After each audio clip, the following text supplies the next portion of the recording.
अदब भरे सलाम। मिठी जहर बंदियां में कह आज घोल छोड़िए, मिठी जहर बंदियां में कह आज घोल छोड़िए, भोछण रोल छोड़े हैं ते पगड़ी रोल छोड़िए,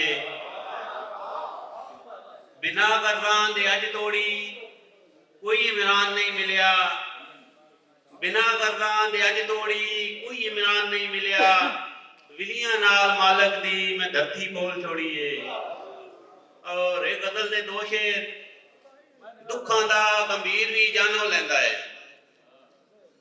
दुखां दा गंभीर भी जानो लैंदा है, रोंदी रही ते नीर भी जानो लैंदा है। और सोची जावे उड्डां तां भी मरदियां, सोची जावे उड्डां तां भी मरदियां, बैठी रही ते तीर भी जानो लैंदा है। संग जमियां दे नाल जे धोखे करिए ते रल के पीता खीर भी जानो लैंदा है। मंगदी नहीं इमरान में हक विरासत दा, मंग बैठी ते वीर भी जानो लैंदा है। थोड़ी जी हाजरी जज़ाक